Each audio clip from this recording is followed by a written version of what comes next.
Hello everyone, welcome back to my channel Shrabani's lifestyle. তোমরা সকলে কেমন আছো? আশা করি খুব ভালো আছো, আমিও খুব ভালো আছি। তো আমি আজকে একটা ডেলি রুটিনের ভিডিও নিয়ে চলে এসেছি। তো ভিডিওটা স্কিপ না করে শেষ পর্যন্ত দেখতে থাকো। তো সকালবেলা প্রথম কাজ হচ্ছে বিছানা আর ঘরটাকে ভালো করে পরিষ্কার করে নেওয়া। তো দেখো আমি পরিষ্কার করে নিয়েছি। এরপর নিজে একটুখানি ফ্রেশ হয়ে নিচ্ছি, চুলটাকে ভালো করে আঁচড়ে নিলাম।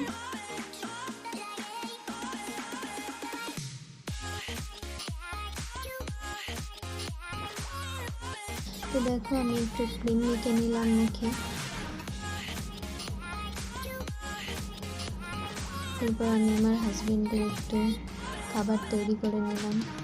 তো ও বেরিয়ে চলে গেল খেয়ে দিয়ে। তারপরে আমি সবজি কাটতে বসে গেলাম রান্নার জন্য। এখানে যেটা আগে ফার্স্টে রান্না করব সেটা কেটে নিয়েছি। তারপরে ডালটাকে বসিয়ে দেবো। ডালটা দেখো বেশি নিয়ে আমি ধুয়ে নিচ্ছি জলে ভালো করে।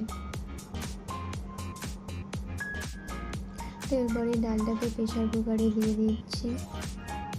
তো এর মধ্যে একটু সামান্য লবণ আর তেল দেব, যাতে ডালটা উতলে না যায়, মানে সেটি বললে আর কি চারদিকে ছড়িয়ে নেওয়া যায়, ওই জন্য আমি এটা দিয়ে দিই। এরপর কড়াইতে তেল দিয়ে দিলাম।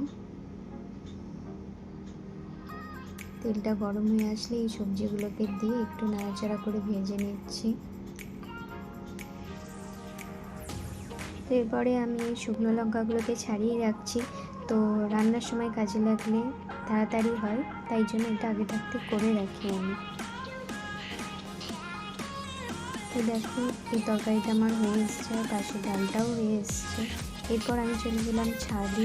খুব মেঘ করে এসেছিলো, তো জামা কাপড়গুলো তুলতে চলে গেছিলাম।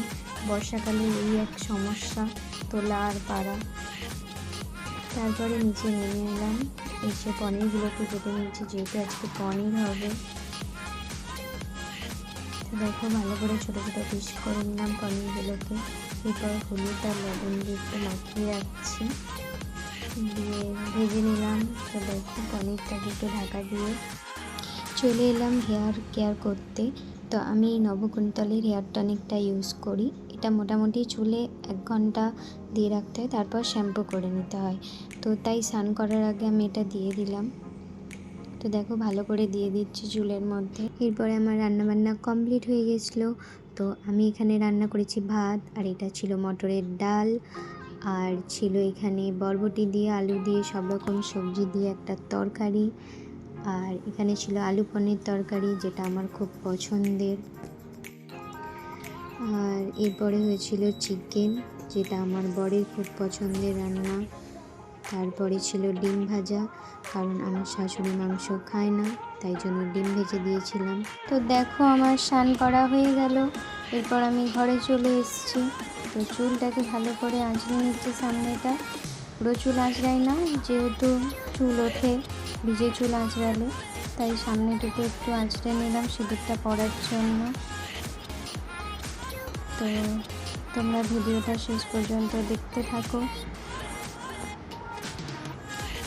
একটা টিপ পরে নিলাম, টিপ পরতে আমার খুব ভালো লাগে। এরপর চলে আসলাম ঠাকুর ঘরে গোপালের পুজো দিতে। তো দুপুরের পুজোটা আমিই দিই, সকালবেলা পুজোটা আমার শাশুড়ি মা দেয়। তো দেখো আমি গোপালের পুজো দিয়ে নিচ্ছি।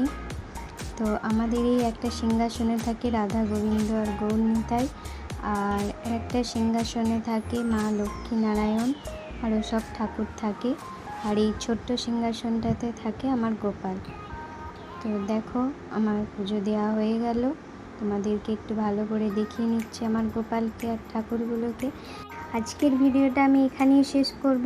যদি আমার ভিডিও তোমাদের খুব ভালো লাগে, অবশ্যই একটা লাইক কমেন্ট করো, পাশে থেকো আর চ্যানেলটিকে সাবস্ক্রাইব করো। টাটা সকলকে।